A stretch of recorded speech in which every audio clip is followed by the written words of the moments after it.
All right, guys. I want to go over how Weibo basically beat themselves in game two. Now, this is not to discredit anything that T1 did, but there was several key mistakes that just should not happen. So let's go over it. So to start in the beginning of the game, these guys 5 stack into bot and they're able to get the bot control, like the bot brush control. This is fantastic because now it essentially secures them push here. Since it's Silence of Zarya, they also have push here. Now, naturally, going into the bot side, they get a ward top. It is what it is, right?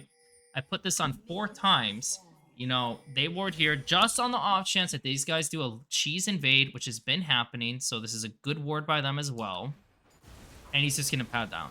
Okay? Simple as that. Owner, because he doesn't have mid or bot push, and he's decided that he does not want to path top, if he pads bot, he basically is saying, like, I don't believe these guys are going to be able to survive this lane if these two are playing, like, correctly. Otherwise, if he felt like they could keep things in control, he would have just pad top for his only priority lane. It would have been fine. So this guy's coming down. He forces a mid gank, and they flash for flash, right?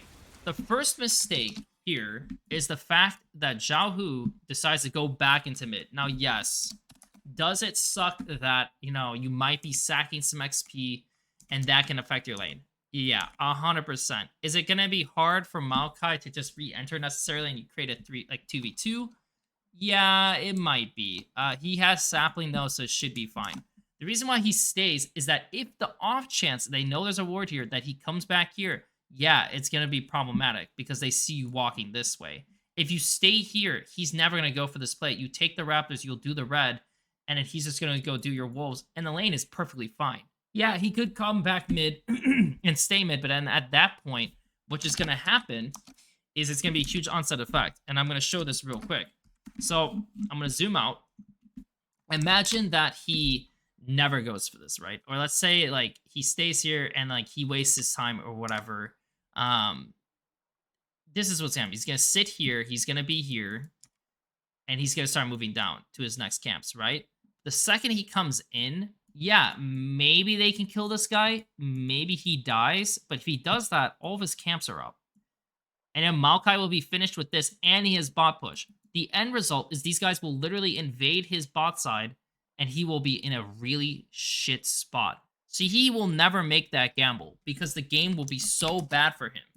So in the end, just Ari staying here for a little bit, and then Maokai coming, overthrowing his sapling, and then him contesting the wave would have been infinitely better. But instead, it creates this awkward situation where now these guys feel like they need to be pulled over just in case, if he contests the red, right? And that moment, that little moment, allows Guma to take a base, and yes, he's going to lose the wave anyways, and he would have lost the wave anyways, but this little base allows him to have breathing room to play the game versus if these guys were right on the wave instantly hitting, it's going to be a lot worse. A lot worse. So that breathing room was fantastic for him. Now, these guys are going to match their base, and since Guma already took his, they're like, okay, well, we kind of have to, like, do the same thing he's doing. Like, I mean, we could do the next wave, but it's not necessarily great. So they match the base, and then naturally, since they're gone, they can't contest the crab. So now he's getting a crab when literally the other team didn't have mid or bot push initially, which is obviously fantastic. And then here's the next mistake. So he takes crab. Amazing. Guess what? Mid is building a wave because guess where Silas went? Silas ran over here to ward. Okay, so he ran over here to ward. This is partially because, like, he believes he's never going to have a chance to move over and ward and, like, see them do drag. But the fact that he's moving this way and she has full push, and yeah, his Aatrox is not in the best of positions, but he won't die to a dive by Gwen because Gwen's not level 6 yet. It won't happen. He should fight for the Raptors. He has the mid push. He can just move over. They can fight for the Raptors. If he gets this, it's huge for Maokai, right? Because Maokai already has, like, a little steady, like clear path. But instead, he goes all the way top. Now, Gwen has no W, which is obviously great for the gank in itself, but she has Ghost and she has E. Aatrox has to deal with the wave. He doesn't have his spells. Can he keep his spells? not really, because he's like trying to fight to keep the wave here anyways. So he's doing the best he can. And the best play I can even imagine in this situation is if Maokai flash Qs, and if she E's, you know, maybe like it makes it awkward and doesn't even do anything. Again, like he has EW, like it's like his best hope. I don't know if this play works. It's very close, and you have to play it a very precise way to even make it work. But the fact she gets out makes this whole situation so much worse. Because now you see, okay, Sylas has a push here, and Maokai can't even deal with this. Because this guy has the base in TP. So now, Maokai is losing his Gromp. He's losing his Wolves. And he's just eating shit. Now, Guma actually eats some bad trades. You know, like, these guys didn't have the same base timing, so it's a little awkward. So, he has to sack again. You know, it is what it is. And so, he knows this. He does the Krugs. Great. You know? And this is like, okay, they get a dragon. You know, things are looking up. And then this is where the next mistake happens. So, this is all good pathing by Owner at this point. Like, he's doing the right, like, the correct choices that put him in a position to actually impact. And he knows, like, these guys will match base. You know, there will be no play bot if he does the Gromp. So he does a chance play top before Herald. That's what you're going to watch. So look. The Shy, you know, he's playing his best. It's super close. He flashes. Can't get it. Awesome. You know, Nocturne used his R. Aatrox survived. And at this point, you know, Senna, I mean, she could run straight top if she really wanted to just to make sure he's safe, but he'll be safe. And since Sylas doesn't have move, yeah, it's fine. The only issue I would say here is the fact that this guy had to use his RER, like he's being forced to, and like this in itself is a mistake because again, you just want to make sure you have all your ultis for Herald and make sure like you're ready to fight. So that's a mistake by Xiaohu. Mistake by the Shy is the fact that he tries to overexert and he gets baited and Gwen kills him. And now, even though Weibo was going to get the Herald no matter what, the Shy is in a super bad spot. Really bad spot. And Zeus will always have pressure in this situation. And now this is where the next mistake happens by Weibo. So they send Kalista up here to actually take the wave versus, you know, just taking the situation as is. Because, yeah, this guy's going to build the wave. You want to do Herald quickly and then send your duo back bot, right? So Kalista could actually be on mid-wave, push this, so mid-wave is gone. This guy already starts hitting, which is really good. And then you're just going to have to go into bot side and then play to recover. And that's what it is, you know? But the fact that they have Kalista up here and they actually double down on the situation now means they have to ensure they get a kill top. They must get a kill top. If they don't, it's going to be really bad. And at the same time, because they didn't do mid push sooner, guess what? They don't have mid push. This guy can't necessarily just hit this like instantly, right? Like, let's see. Like, once he gets here, he doesn't know if Nocturne's here. So in his eyes, he doesn't want to play like too hard on this situation. Maybe he should because he has flash, right? At the same time, this wave is crashing. Aatrox is trying to take this wave as is. And then they just show up and then they just run him down. And that's it. They literally just run him down and kill him. And so now Aatrox is eating shit yet again, which is obviously extremely bad. And the bot camps are up. So now T1's going to take the bot camps. They're going to be able to take plates. They killed Aatrox. They're getting the mid wave.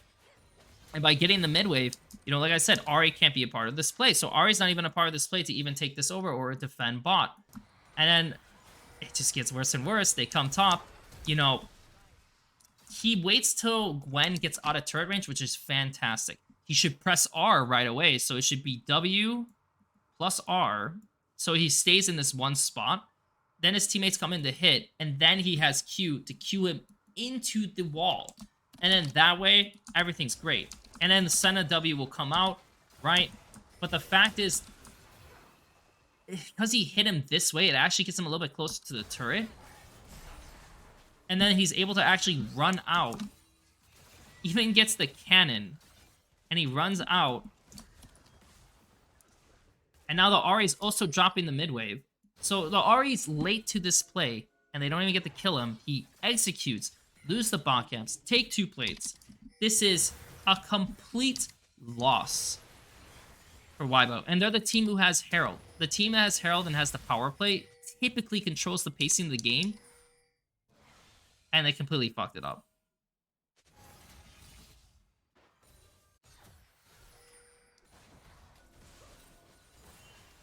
Now to continue this, we let it play out. This guy, by the way, ever since that play... Oh, and I should show it here. So watch what Aatrox does. So Aatrox smashes the wave.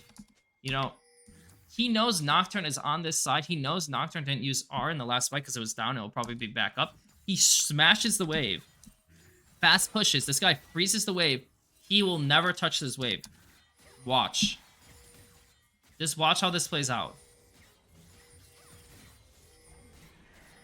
This guy uses Herald, by the way, because he wants to get Demonic by. Look how this goes. Now, they get Dragon, and it was a really good setup. You know, I like the idea of, you know, using Herald mid in the end, I guess, to get Demonic, and this makes the situation easier. But look. He gets forced out, and he is so screwed. Like, he is so screwed. Now, this guy never should hit, you know, the Vision Plant and show himself. And at this point, you know, Maokai's like, okay, well, can't really do much here yet. I'll take the bot camps and, you know, we'll come back through here again. He pops his head out, loses flash. It's a little lucky that nothing worse came from that. Now they need to set up for Herald, and it's like, okay, Nocturne R's down. This is okay. We can get another neutral objective really off T1 not being able to finish a play. Okay. Now watch how this goes. First off, you're playing the finish. If you're seeing a TV here, you're not playing the fight unless you're gonna like pop Senna, like Kaliar to fight in here. But it's not ideal because they have Renata. It's just not gonna work, right? So you're playing to get out. Now watch this. So he's gonna be able to cleanse, right? So cleanse is this. Now keep in mind, they have Kalista R. This guy has no flash. Why does Senna not just block this? And they just Kalista R, and that's it. Instead, the Aatrox just like, okay, I'll take it. I'll just die. So now he's dead again. He's down 40 CS. He loses more. And it's just, okay, this is really, really bad.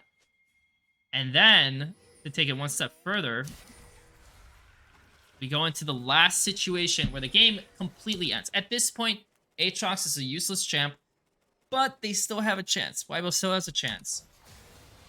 They clear vision. I'm going to put this on their vision only. Gwen is going to be a huge problem here. This guy can't really properly like fight her off. Now, here's one reason why I do not like the fact that they're contesting this. Look, so T1 has first control.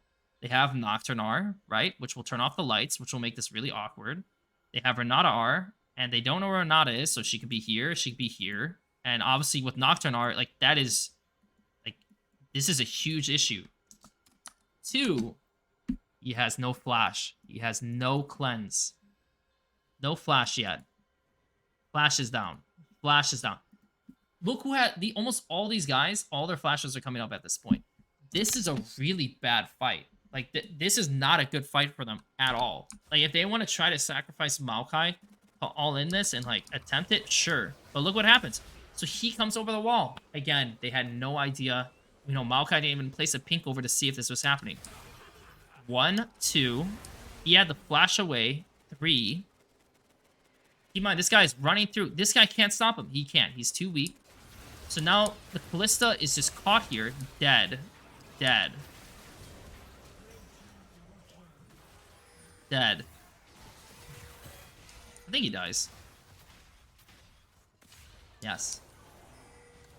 And then over here, sure, you know, Aatrox picks up 1, but then he dies too. 4 people killed. Look at the gold. It's a 4K difference. They're able to get 1 dragon back.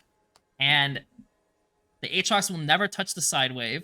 The Ahri is not nearly strong enough. And Kalista is pretty whatever. And look at the gold. Guma is ahead. Off this fight, Guma is now well ahead. Nocturne well ahead because of the camp situation. It's over. And that's how Weibo kind of just completely screwed themselves in the second game.